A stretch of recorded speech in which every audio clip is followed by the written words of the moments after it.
CHAPTER 11. Of the Adventures of Ferdinand Count Fathom, by Tobias Smollett. Recording in the public domain.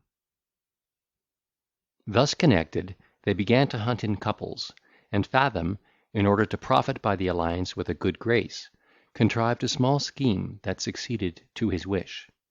Renaldo, being one night intoxicated in the course of a merrymaking with his fellow pupils, from which Fathom had purposely absented himself, was by the Tyrolese so artfully provoked to play, that he could not resist the temptation, but engaged at pass dice with that fell adversary, who, in less than an hour, stripped him of a pretty round sum. Next day, when the young gentleman recovered the use of his reflection, he was sensibly chagrined at the folly and precipitation of his own conduct, on account of which he communicated in confidence to our hero, with demonstrations of infinite shame and concern. Ferdinand, having moralised upon the subject with great sagacity, and sharply inveighed against the Tyrolese, for the unfair advantage he had taken, retired to his closet, and wrote the following billet, which was immediately sent to his ally. The obligations I owe, and the attachments I feel to the Count de Melvil, will not suffer me to be an idle spectator in the wrongs offered to his son, in the dishonourable use, I understand, you made last night of his unguarded hours. I therefore insist upon your making immediate restitution of the booty which you so unjustly got.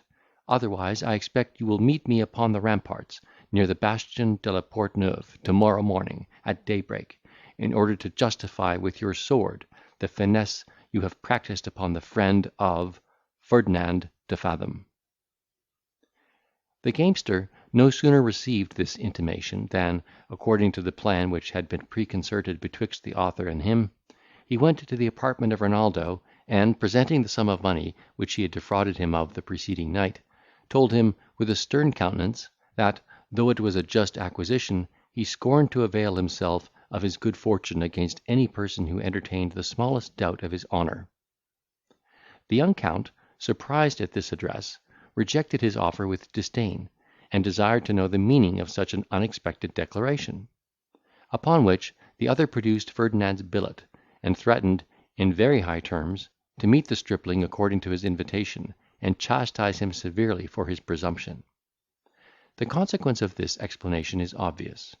Renaldo, imputing the officiousness of Fathom to the zeal of his friendship, interposed in the quarrel, which was amicably compromised, not a little to the honour of our adventurer, who thus obtained an opportunity of displaying his courage and integrity without the least hazard to his person, while, at the same time, his confederate recommended himself to the esteem of the young count, by his spirited behaviour on this occasion.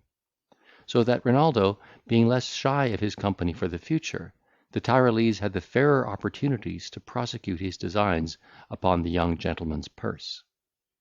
It would be almost superfluous to say that these were not neglected. The son of Count Melvil was not deficient in point of penetration, but his whole study was at that time engrossed by the care of his education, and he had sometimes recourse to play as an amusement by which he sought to unbend the severity of his attention. No wonder, then, that he fell a prey to an artful gamester, who had been regularly trained to the profession, and made it the sole study of his life, especially as the Hungarian was remarkable for a warmth of temper, which a knight of the post always knows how to manage for his own advantage.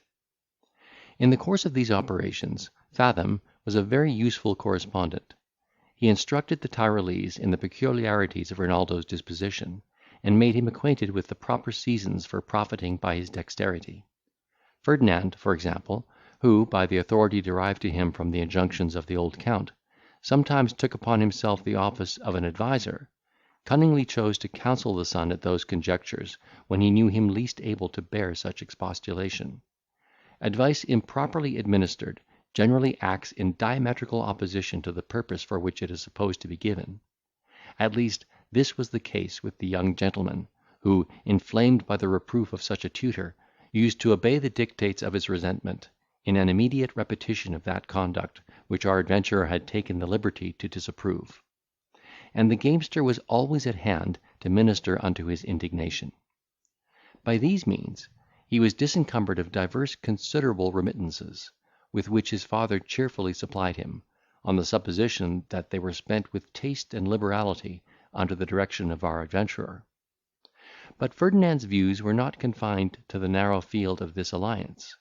He attempted diverse enterprises in the world of gallantry, conscious of his own personal qualifications, and never doubting that he could insinuate himself into the good graces of some married lady about court, or lay an opulent dowager under contribution. But he met with an obstacle in his endeavours of this kind, which all his art was unable to surmount. This was no other than the obscurity of his birth, and the want of a title, without which no person in that country lays claim to the privileges of a gentleman. Had he foreseen this inconvenience, he might have made shift to obviate the consequences, by obtaining permission to appear in the character of the Count's kinsman; though, in all probability, such an expedient would not have been extremely agreeable to the old gentleman, who was very tenacious of the honour of his family. Nevertheless, his generosity might have been prevailed upon to indulge Fathom with such a pretext, in consideration of the youth's supposed attachment, and the obligations for which he deemed himself indebted to his deceased mother.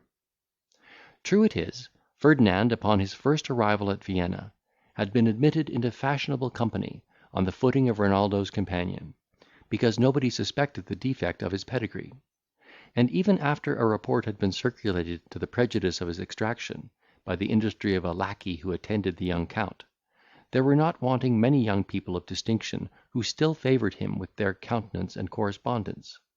But he was no longer invited to private families, in which only he could expect a profit by his address among the ladies, and had the mortification of finding himself frequently accepted from parties which were expressly calculated for the entertainment of the young Count.